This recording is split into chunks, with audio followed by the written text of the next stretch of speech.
Hi అండి, welcome back to Anusha Ram Cherukuri. నేను మీ అనూష. అందరికీ ముందుగా శ్రీ విశ్వవసునామ సంవత్సర ఉగాది శుభాకాంక్షలు.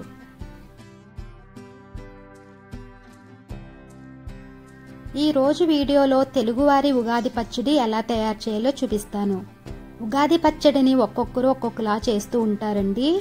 నేను ఉగాది పచ్చడి ఎలా చేస్తానో చూపిస్తాను. ఉగాది పచ్చడి అంటే మనకు ముందుగా కావలసినది వేప పువ్వు. వేప పువ్వును ఈ విధంగా కాడల నుండి తీసుకోవాలి. పువ్వు అంతా ఈ విధంగా తీసుకున్న తర్వాత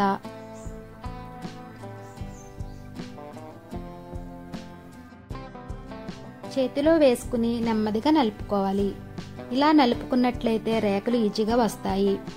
గట్టిగా నలపకూడదండి, చేదొచ్చేస్తుంది అన్నమాట. ఈ విధంగా నెమ్మదిగా నలుపుకోవాలి. చూసారు కదా, ఈ విధంగా రేకులు వస్తాయన్నమాట. పువ్వు మొత్తం ఇలా తీసుకున్న తర్వాత ఈ విధంగా చెరుక్కోవాలి. ఇలా చేయడం వల్ల రేకులు ఒక పక్కకు వస్తాయండి. ఇవి ఒక గిన్నెలో తీసుకుని పక్కన పెట్టుకోండి. వేప పువ్వు బాగు చేయడానికి కొంచెం టైం పడుతుందండి. మనం ముందు రోజు ఇలా క్లీన్ చేసి పెట్టుకుంటే పండగ రోజు మార్నింగ్ మనకు హడావిడి లేకుండా ఉంటుందన్నమాట. చూసారు కదండి, వేప పువ్వు ఇలా తీసుకున్నాం కదా.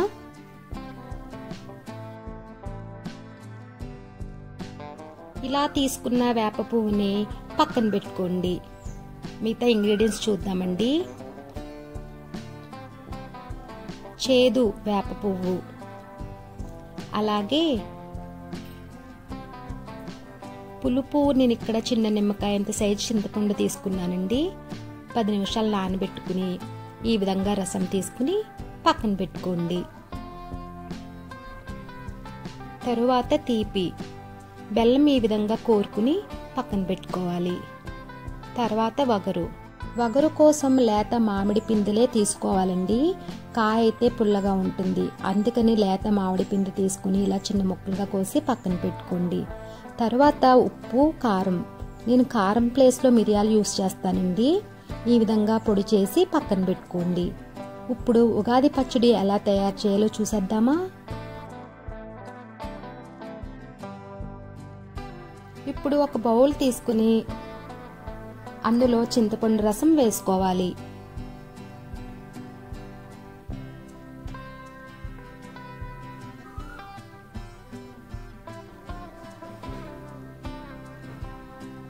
తరువాత తీపి బెల్లం వేసుకోవాలి. ఇప్పుడు వేసుకుని అంతా బాగా కలిసేలాగా కలుపుకోవాలి.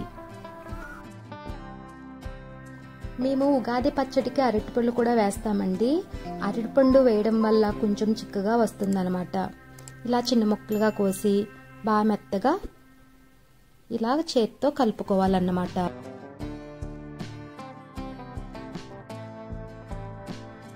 తరువాత వగరు కోసం లేత మామిడికాయ పిందెను ఇలా చిన్న ముక్కలుగా కోసి వేసుకోవాలి. ఇప్పుడు దీన్ని కూడా ఒకసారి బాగా కలుపుకోవాలి. తరువాత ఉప్పు, కారం. నేను ఇక్కడ మిరియాలు యూస్ చేస్తానండి. ఇలా పొడి చేసి వేసుకుని కలుపుకోవాలి. కొంతమంది కారం కూడా యూస్ చేస్తారండి. ఈ విధంగా కలుపుకోవాలి. తరువాత గుల్ల శనగపప్పుని ఈ విధంగా దంచి వేసుకోవాలి. మరి మెత్తగా దంచుకోకూడదండి. ఈ విధంగా దంచుకుని వేసుకుని బాగా కలుపుకోవాలి.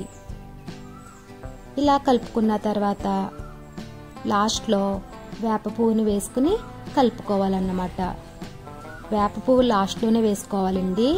ఫస్ట్లో వేసేసుకున్నాం అనుకోండి, అన్నీ కలిపేటప్పటికి చేదొచ్చేస్తుంది అనమాట. అందుకనే లాస్ట్లో వేసుకుని బాగా కలుపుకోవాలి. నేను కొబ్బరి కూడా వేసుకుంటానండి, నా దగ్గర లేక వేయలేదన్నమాట. అంతేనండి, చాలా సింపుల్గా ఉగాది పచ్చడి రెడీ చేసుకున్నాం కదా. నేనైతే ఈ విధంగా చేస్తానండి. చూసారు కదండి, ఉగాది పచ్చడి రెడీ అయింది. ఈ వీడియో కనుక మీకు నచ్చినట్లయితే లైక్ చేయండి. అలాగే మీ ఫ్రెండ్స్కి, రిలేటివ్స్కి షేర్ చేయండి. అలాగే కామెంట్ చేయండి. మరిన్ని వీడియోస్ కోసం మా ఛానల్ని సబ్స్క్రైబ్ చేయండి. Thank you for watching.